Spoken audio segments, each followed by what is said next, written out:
Good morning, everyone. So we will discuss about the diversity initiative effectiveness together with Mr. Nimes and Ms. Ocampo. So for the introduction,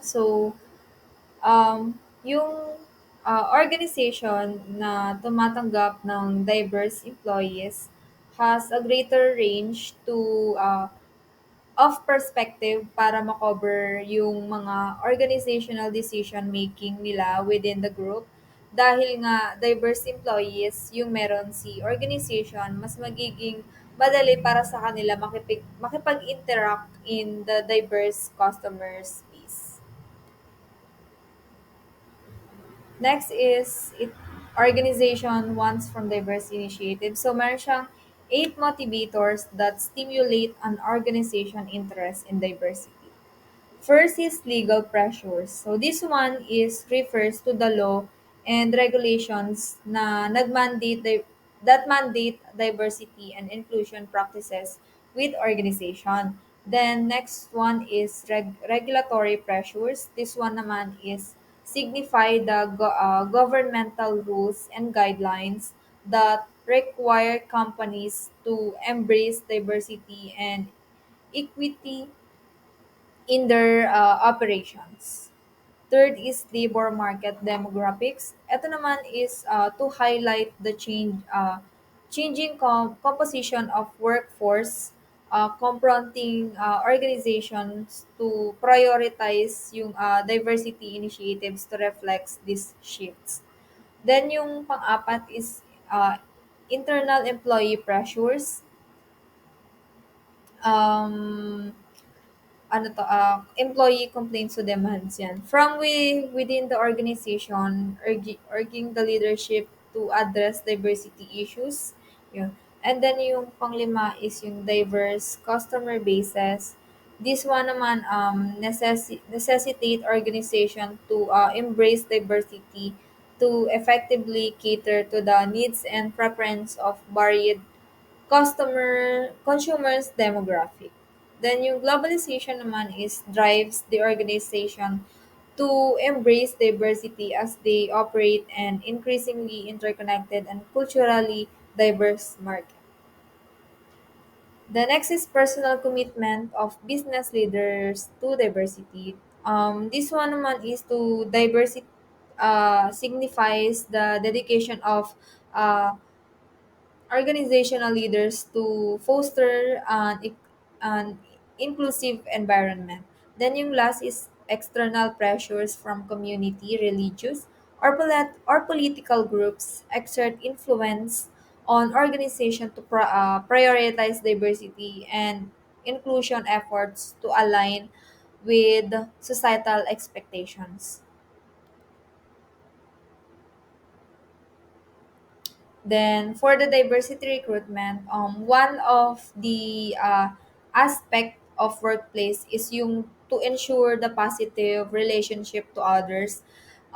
If applicants view an organization that is comfortable, they will see that organization is a better place for them, and yung trabaho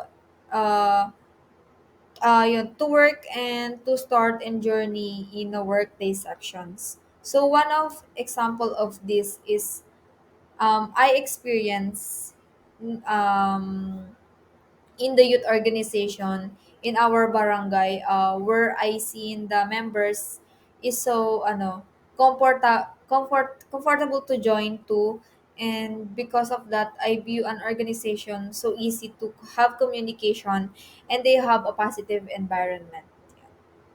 Ayan. Three specific diversity recruiting tactics. The use of recruiting advertisement photos or text that highlights the diversity of the organization workforce.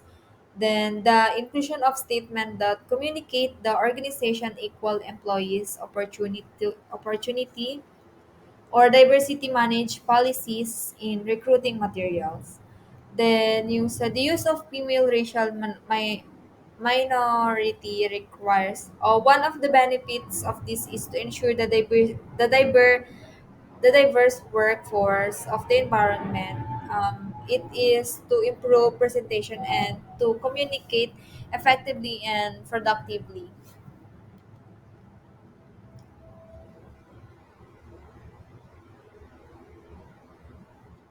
Ayan. So, yan. According to social identity theory, demographic similarity promotes attraction and liking. Ayan.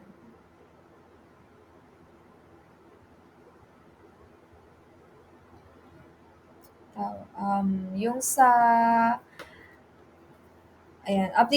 applicants should be most attracted to organization whose workforce reflecting their own demographic characteristic, affir- affirmative action, EEO or diversity management program advertising.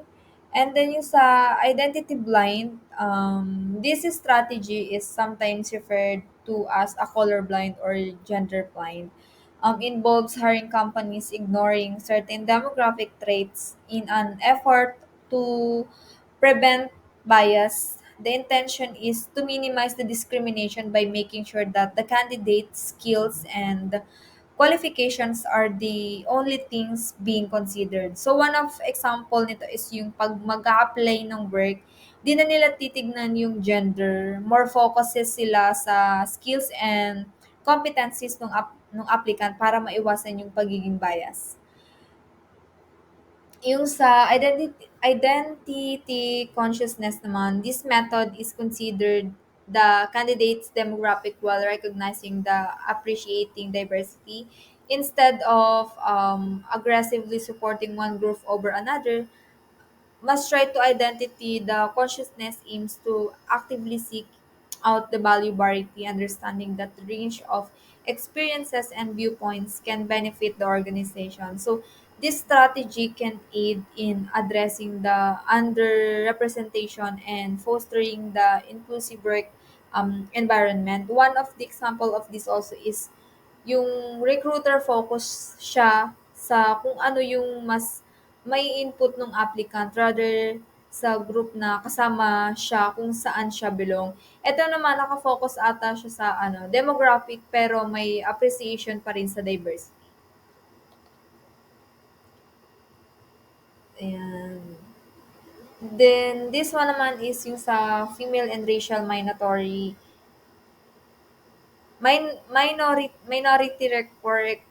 recruiters.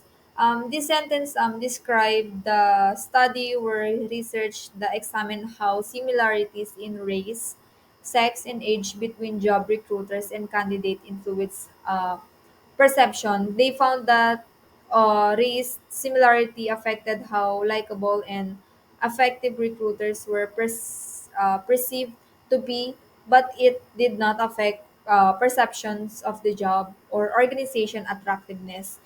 Similarities in sex or age did not have the impact on these outcomes. So, for example, if a job candidate and the recruiter were the same race, the candidate might perceive the recruiter as more likable and effective in their note. Yun.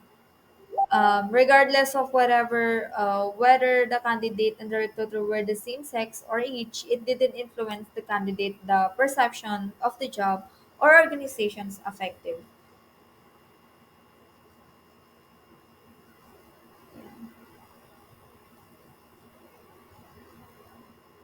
So, sa diversity training naman, so this one, training is considered crucial for diversity initiative serving two main purposes.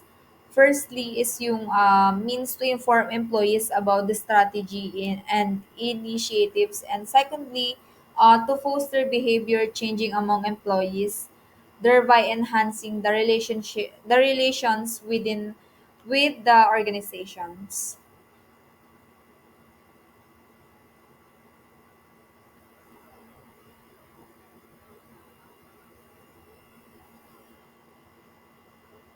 So, training to disseminate informations, the goal in initiating diversity training is first is impart relevant knowledge and information. Yan, to impart the information. Second is explain the organization diversity strategy. Yon, we must clarify the organization diversity strategy and objectives.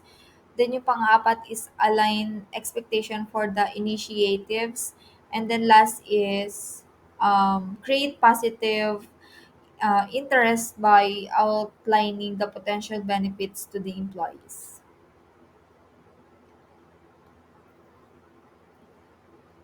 Ayan. So, two types of training programs. First is skill training. So, this one is focuses on directly imparting the new skills. So, it has a two important aspect of training motivation. First is the yan, efficacy. Learning which is involves to believing in one's ability to learn and improve skills through the program. Second is self-awareness of skill. This one is to recognize the needs of for training and motivating trainees to engage and learn. Yan. Organization can expect diversity training too. First is disseminate the information about the diversity goals and their significance to the organization. Then also teach specific diversity management skills. Yan. While reducing the discrimination as a key objectives, raising awareness of cognitive biases through diversity training may not be sufficient to achieve these goals. So, formal mentoring programs come various forms, ranging from traditional relationships between a junior and senior member to the group or team mentoring programs where a group of juniors employee interact with the senior mentors. So, meron siyang two major related goals sa formal mentoring programs. First is career development and advancement. So, yun, employees who achieve career success often attribute it to the guidance of mentor who provided coaching, sponsorship, and exposure opportunities, facilitating their development and advancement with the organization. Next, second one is retention. So this one is formal mentoring programs aimed to enhance the advancement and retention of employees by providing support and guidance, thereby evaluating their effectiveness in achieving these objectives.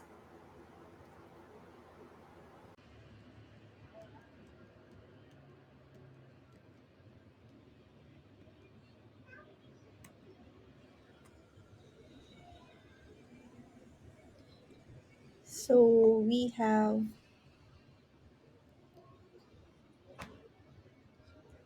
formal versus informal mentoring. So formal mentoring relationship, the organization matches the pair, less motivated short term, 6 months or 1 year, participate in mentoring program as an organizational citizenship behavior. So, yung formal mentoring in diversity training involves yung documenting who participated, what activities were undertaken, kung paano yung progress na nagawa, any challenges faced, feedback received, and the overall impact of the program. So, it's like keeping a diary of what happened during the mentoring session. Kumbaga, yun yung mga documentation session to show how it helps people learn about diversity and inclusion in workplace. For example of formal mentoring relationship is yung mga weekly one-on-one meeting. Online man yan or personal meeting. So, while yung informal mentoring relationship naman, mutual identification and perceived similarities between mentor and protege. So motivated to develop deeper relationship long term 3 to 6 years, entering mentoring enter mentoring relationship to fulfill their own career's needs. So dito naman medyo mas matagal hindi kagaya sa formal na short term and 6 months or 1 year lang. So yung informal naman sa ito naman yung mga voluntary offering ng guidance, advice, and support. So ayun,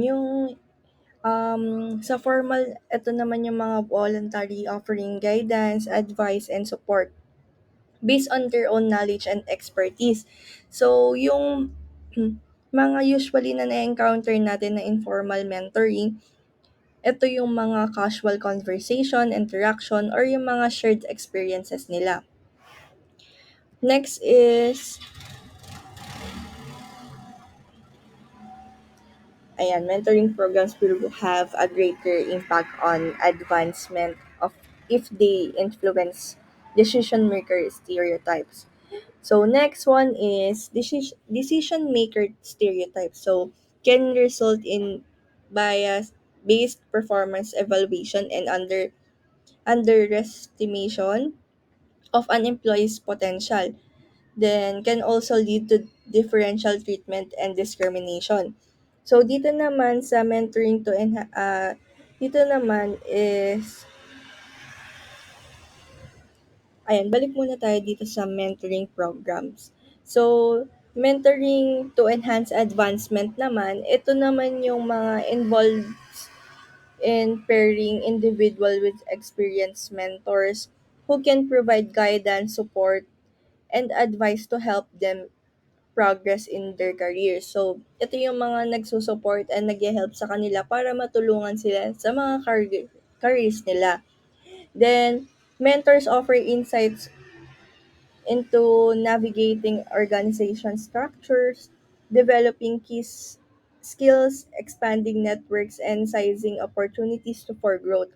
By fostering a supportive mentor-mentee relationship, individuals can gain valuable knowledge and build confidence and access resource to advance professionally.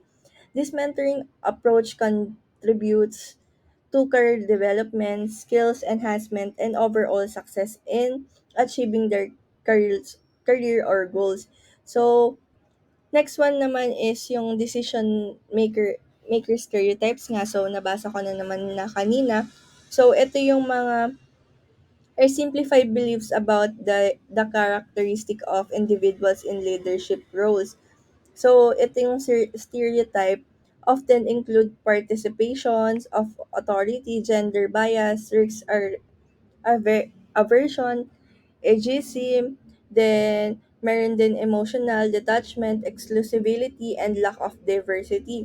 So, recognizing and challenge this stereotype is crucial for fostering diversity, equity, and inclusion in decision-making process within organization. So, the next one is mentoring to enhance retention. Ito yung, meron tayong tinatawag na homopoly.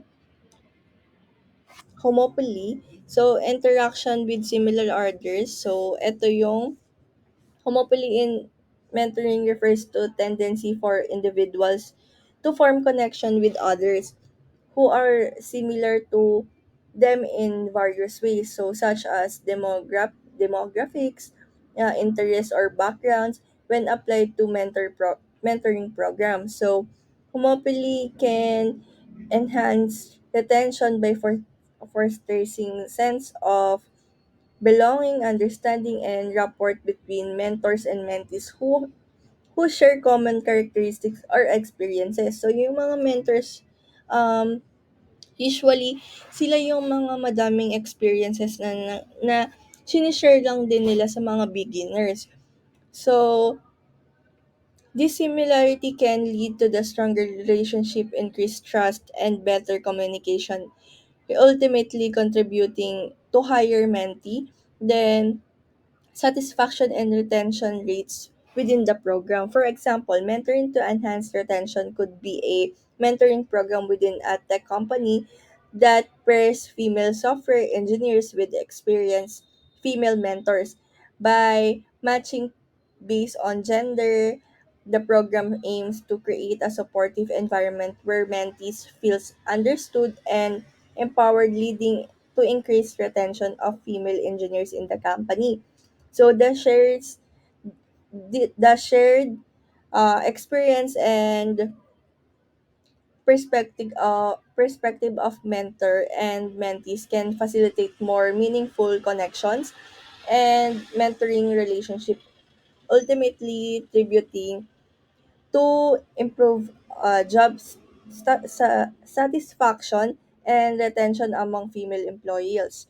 So next one is, ayan yung what organization can and cannot expect from formal mentoring program. So, ito ngayon, meron tayong mentoring program can result in the high quality mentoring relationship, particularly for group mentor and expand participants network.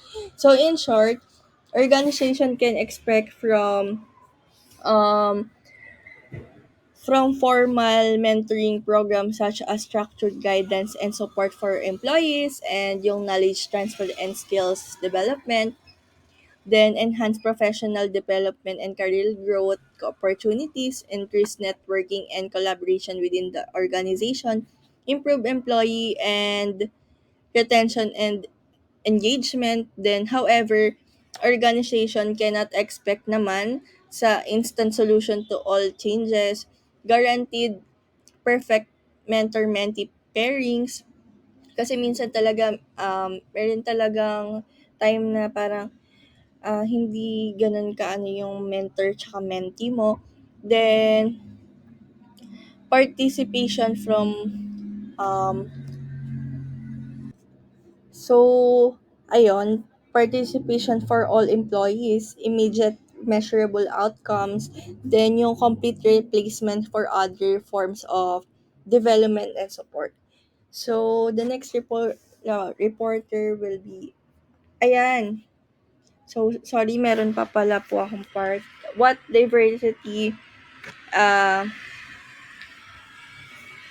diversity initiate can do. So, ayan yung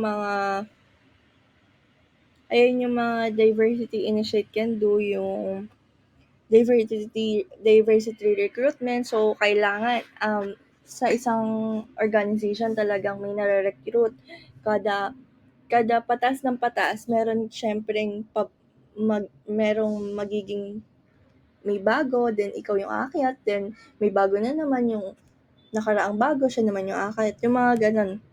Skills-based diversity. So, ito naman yung mga training diversity na kunyari sa isang workplace, yung tech ka sa company, then ayun dapat yung tine-training mo, dapat mas pulido yung gawa mo dun. Then mentoring network groups, ito naman yung mga mini-mentor mo yung isang grupo. Like, for example, sa tech nga ng isang group, pero hindi siya individual. So, sa skill-based diversity training kasi, pwede siyang individual and pwede din siyang um, as a group. Then, anticipated outcomes, employee attraction, employees skills development. So, employers attraction naman. Ito naman yung mga um, sa trabaho, kailangan hindi hindi nila siguro magagawa ng maayos if hindi sila na-attract dun sa trabaho nilang ginagawa. Then, employee skills development, ito yung mga, 'pag nagsisimula ka, ayun yung medyo nangangapa ka pa, pero in the end na habang tumatagal, mas pumupulido yung gawa mo. Mas na ano mo, mas na-a-advance ka ng na-a-advance sa kanila kasi mas ano mo na gamay mo na, kumbaga. Employee advancement and retention, ito naman yung mga employees na medyo senior na, then advanced sila kumpara sa mga member lang. Does the message communicated in recruiting reflect organization reality? So, um, Yung communicated and recruiting reflect organization reality. Yes, nagre-reflect siya in reality. Then, ayan. Then, the superior as diversity manager, the strategic level encompasses the culture of organization. So, etong level, ito yung mga nag-uumpisa pa lang sa workplace. Kumbaga kumukuha pa sila ng strategy from their superior, from their um, mga seniors, and then yung mga managerial level naman includes specific organizational policies and programs that are developed. So, yung managerial naman, sila naman yung mga nagpapatupad or sila yung nag implement ng mga policies, programs na na-develop nila din sa mga ginawa nilang training and process. Then operational level is the level at which those policies are implemented. And most barriers to diversity management are found here. So, operational manager, ito yung mas mataas ka sa managerial mo. So, ito yung pinaka nag-implement ng policies. So, yung mga rules and policies na yan, sa kanila galing yon. Then, next is organizational influences on diversity initiative choices. There are three distinct diversity perspective. There are discrimination and fairness perspective. Focus on organization attention or on providing equal opportunities in hiring and promotion. So, etong discrimination and fairness perspective, sila yung mga um, hindi masyadong nagdi-discriminate. Kumbaga, ano, ini-eliminate lang nila yung mga hindi karapat-dapat. Pero fair sila tumingin. Like, nagbibigay sila ng opportunities sa mga bago, pwede silang mag-apply, pero at the end, by eliminating, nadi-discriminate nila yung mga tao. And then next one is access and legitimacy perspective. Ito naman yung based on an organization recognition that its market and customers are diverse. So, ito yung mga um, recognition sa isang organization na minamarket ng mga customers. Like for example is, kumbaga naging top notcher ka ng isang grupo nyo. Like, ikaw lang yung gusto ng customers mo, hinahanap-hanap ka, ganon. Then, next one is integration and learning perspective. Suggest that the insight, skills, and experience employee acquire are valuable resources that the organization can use to rethink its primary task and redefine its business practices. So, ito naman yung mga nagsasuggest ng insights na experience na nila from na experience na nila from their past. So, nanggaling din sila dito kaya nagbibigay sila ng insights and yung mga skills na natutunan nila sa training nila, yung mga strategic level nila, binibigay nila ng insights yon, and yung mga sa mga employee na nag-acquire then yung mga experiences nila. Then, next reporter will be Carl Justin Nimes po.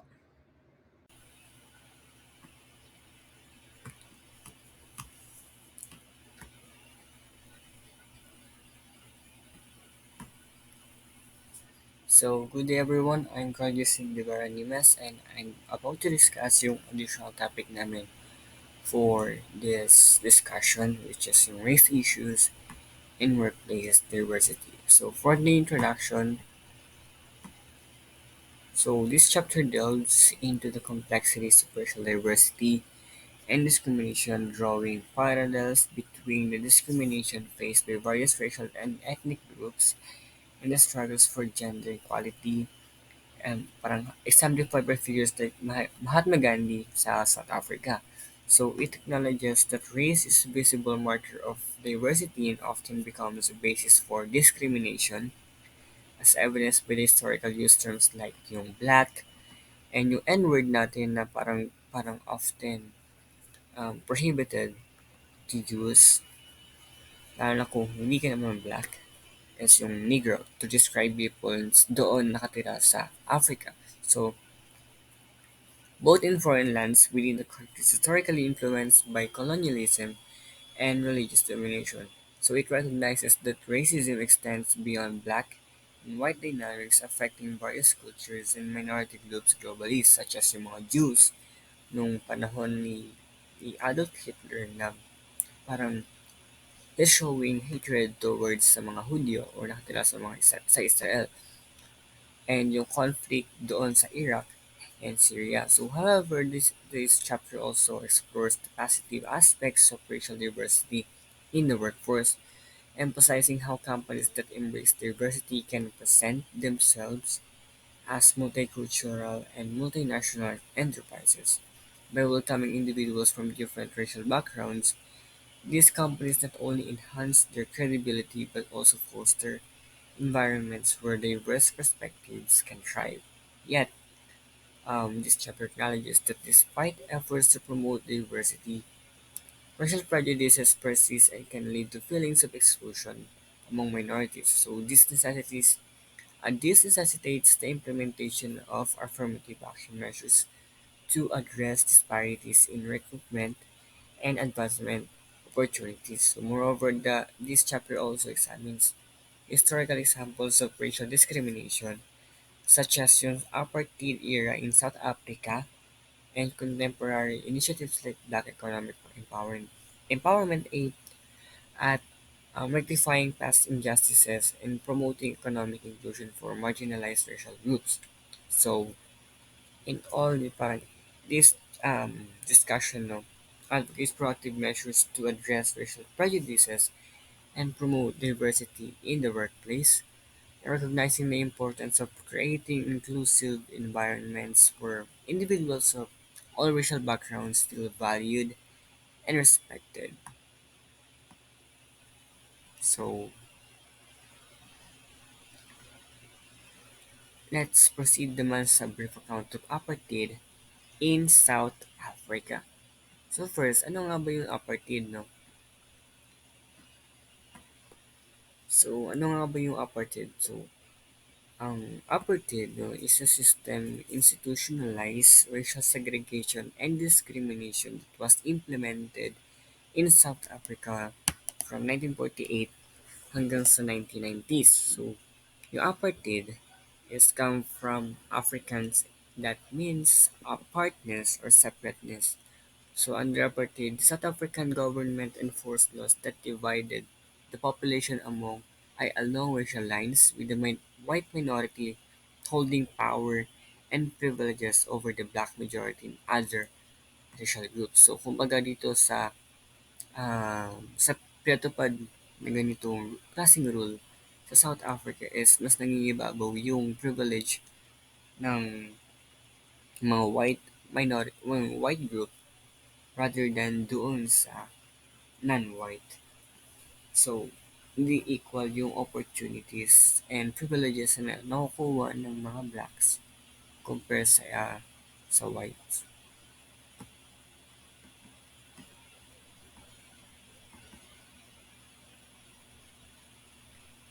So, next tayo.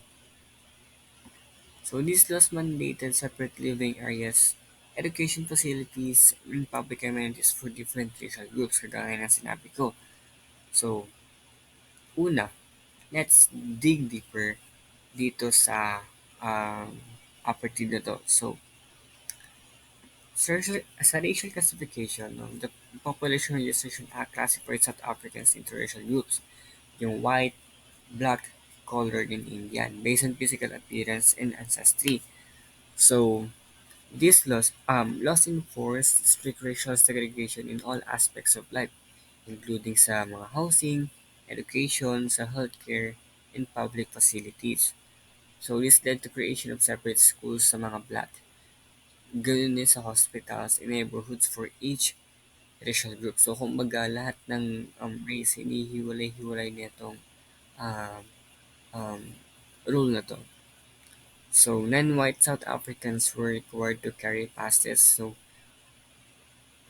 enter and move within designated areas. So failure to produce a pass could result in arrest and imprisonment. So when it comes to political naman, no? So non-white were denied political rights and representation. They were excluded from participating in national elections and were subject to discriminatory laws that restricted their movement and economic opportunities. So the government forcibly removed millions of non-white South Africans from their homes and communities to create racially segregated areas known as homelands or Bantustans. So these areas were typically arid and economically underdeveloped. So,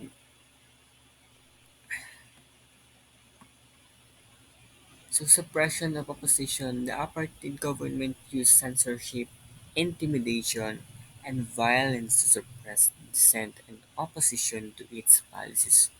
So organizations and individuals advocating for racial equality, such as the African National Congress or the ANC, were banned and their leaders were imprisoned or exiled.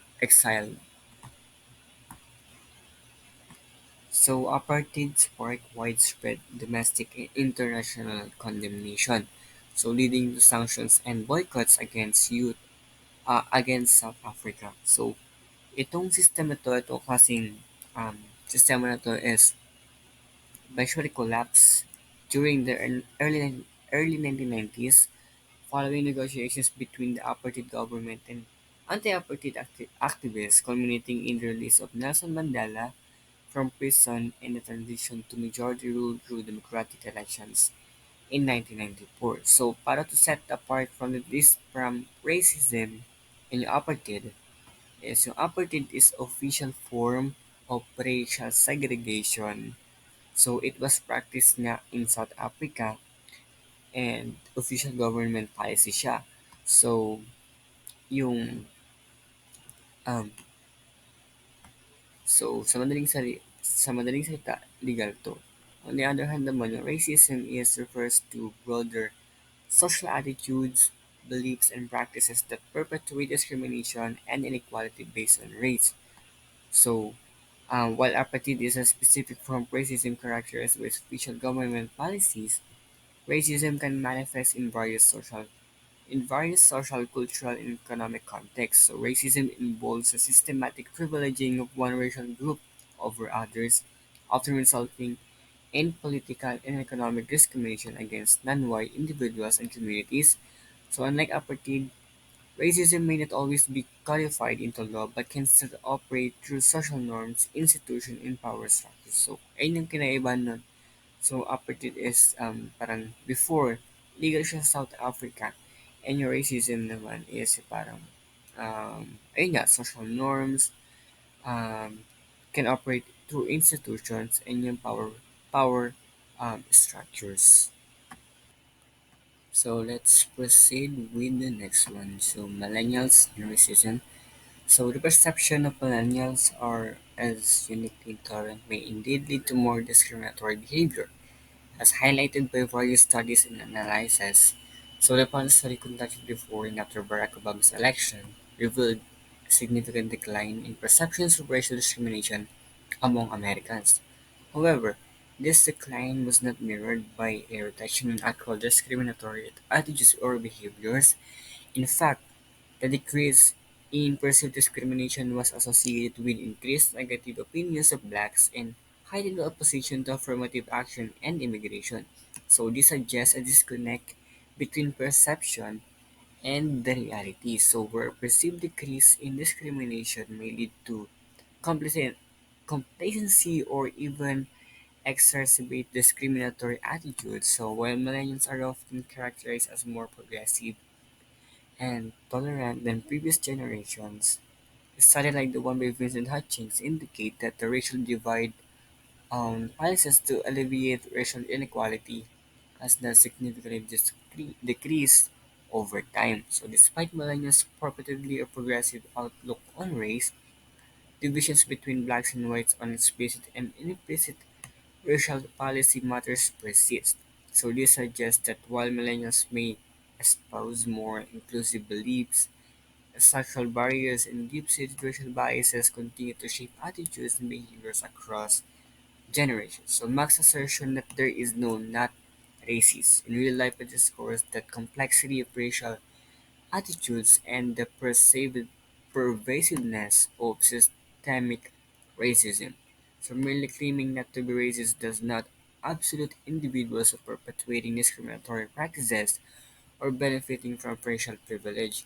So even individuals who consider themselves tolerant or progressive may hold unconscious biases or contribute to discriminatory outcomes through their actions or inactions. So just to sum up this, millennials and racism. So while millennials may hold more progressive views on race compared to sa mga past generations from them now, these attitudes do not necessarily translate into meaningful reductions in racial disparities or discriminatory behaviors. Structural racism and persistent racial divides continue to shape societal dynamics, highlighting the importance of ongoing efforts to address systemic inequalities and promote genuine racial equity. So let's proceed with the next one, yung racial discrimination in Europe. Sino nga ba yung pinaka naapektuhan dito? So, ayon kay Foman and et al. Highlight several cases of employees who are particularly vulnerable to racial discrimination. Drawing from their report for the European Network Against Racism or the EANR, um, discrimination in employment manifests differently depending on various factors such as national and local context, demographics, educational levels, and individuals' position within the labor market. Among those most susceptible to racial discrimination are minority ethnic groups who often face biased hiring practices, unequal treatment, and limited career opportunities. So immigrants and refugees, especially those from marginalized backgrounds, encounter barriers like language proficiency and prejudice. Additionally, additionally, no skilled or unskilled workers may be perceived as less valuable, while young people entering the workforce may face age-related biases. So women of color face intersectional discrimination based on both race and gender, affecting their hiring, pay, and advancement prospects. Furthermore, individuals with disabilities confront various forms of discrimination, including inaccessible workplaces, and biased attitudes. So, addressing these disparities is crucial for fostering diversity, equity, and inclusion in the workplace. So, sino-sino nga ba yung mga naapektuhan doon ng racial discrimination? So, first, Roma and travelers. Roma and travelers are consistently identified as among the primary victims of labor market discrimination based on ethnicity in national shadow reports. So Roma women face additional layers of disadvantage within this context. They often bear a disproportionate burden of work within the family, which can include responsibilities such as caregiving and household chores.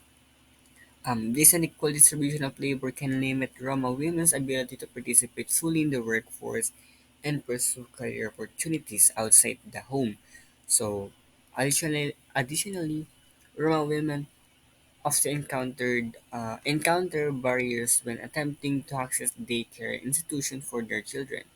The lack of affordable and accessible childcare options further constrains their ability to seek employment or pursue educational opportunities. So these intersecting factors contribute to the marginalization and exclusion of Roma women from the labor market, exacerbating existing inequalities based on ethnicity and gender. Addressing these challenges requires targeted interventions aimed at combating discrimination, promoting equal access to employment and childcare services, and empowering Roma and traveler communities to participate fully and society. Second one, we have the Muslims.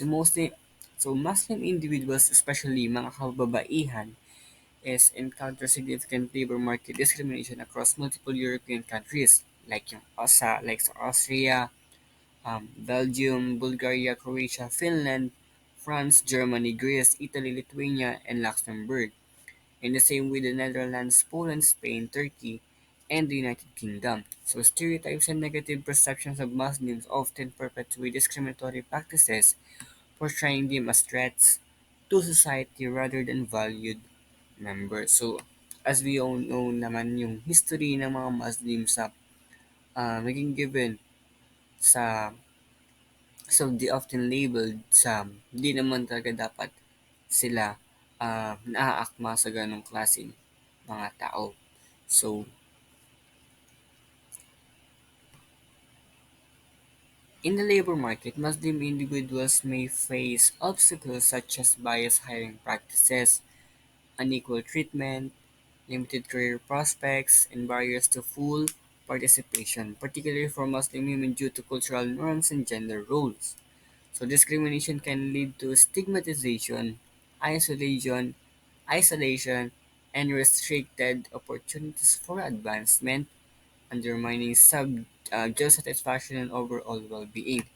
So to address these challenges, concerted efforts are needed to combat Islamophobia, challenge stereotypes, enforce anti-discrimination laws, and promote diversity and inclusion in the workplace and raise awareness about contribution contribution ng mga Muslim individuals sa ating society. So they are also normal people just like us. So they don't need discrimination to them. So they need equal opportunities and privileges na nakukuha ng mga tao. The same with ng mga ibang tao. So also given na rin dito yung people of African descent or Black Europeans. Syempre, obviously, their racial color. So UK, Ireland, and Bulgaria shadow reports reveal that Black people, particularly Black Africans and ethnic minority Europe individuals, face more discrimination based on skin color. Yung South Africa Board-Based Black Economic Empowerment or the BBEE. So, yung Broad-Based Black Economic Empowerment or the BBEE is a multifaceted strategy in South Africa designed to tackle economic disparities and promote inclusion. So, it encompasses initiatives such as skills development, employment equity, and preferential procurement to uplift historically disadvantaged groups, including nung sa colors, so women of all races, and yung mga disabled. So unlike mere affirmative actions, this aims to stimulate overall economic growth by integrating previously marginalized communities into the mainstream economy and fostering entrepreneurship among Black individuals. So by addressing inequality and promoting broader participation in economic activities, BBEE endeavors to create a more equitable and prosperous society for all South Africans. So ito yung BPE wants to achieve. So first we have the first one, the increasing the number of PDCs who manage, own, and control businesses. So facilitating the ownership and management of such businesses by communities, workers, and other collective enterprises. So third one is boosting human resource and skills development, achieving equitable representation in all categories and levels of the workforce, promoting preferential procurement, which would involve the purchase of goods and services with a strong BBE score, and the last one, encouraging investment in enterprises that are PDs own or manage. So we have the case study 8 here. Oh, the South Africa's Black Economic Empowerment or BEE, so which aim to redistributing wealth to black individuals post-apartheid faced controversy due to historical capital shortages and state intervention. So the effectiveness of these policies is debated and businesses are encouraged to support black-owned suppliers or yung mga non-white, making their sustainability uncertain.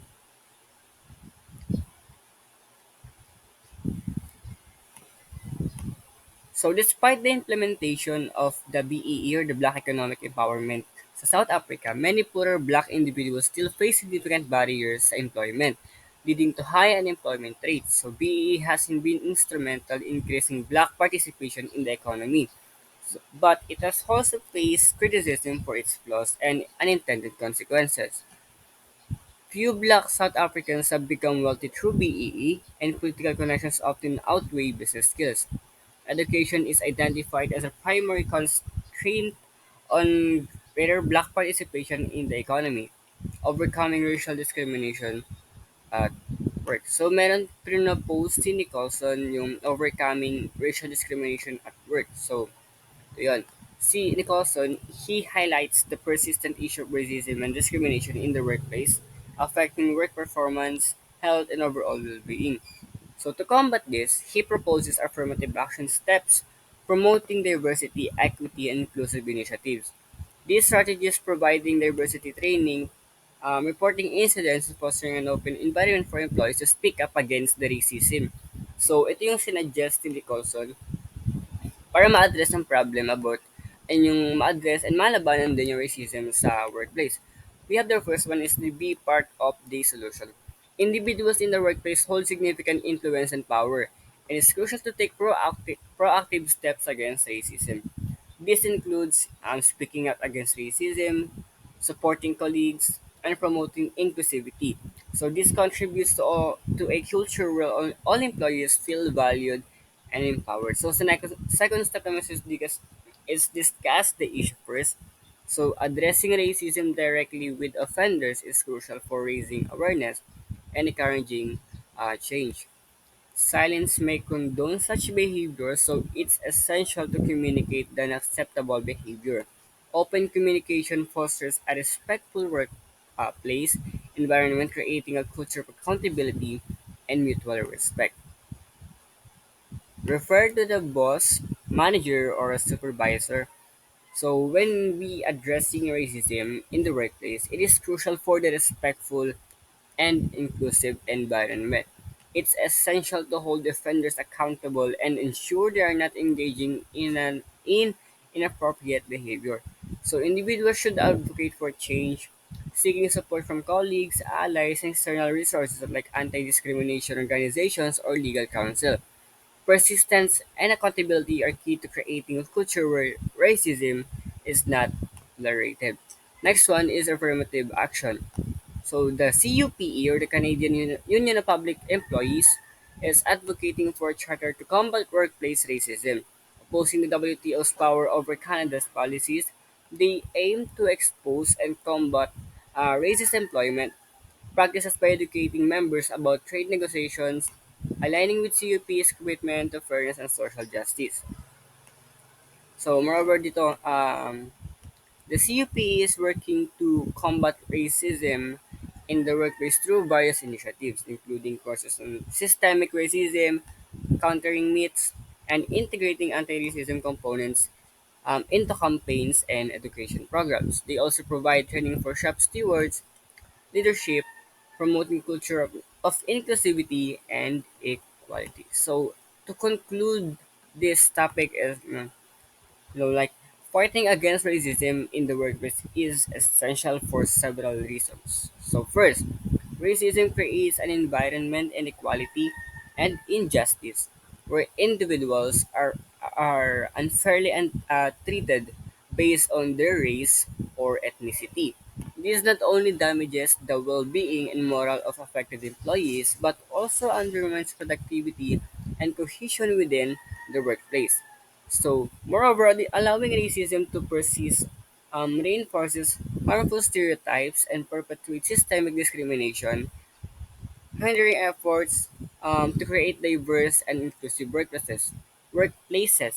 By actively combating racism, organizations can uphold fundamental principles of fairness and respect, foster a positive work environment where all employees feel valued and respected, and contribute to building a more equitable society overall. Lastly, addressing racism in the workplace is not just a moral imperative, but also a strategic necessity for businesses committed to success, sustainability, and social responsibility. So that would be all for our discussion. Thank you for listening.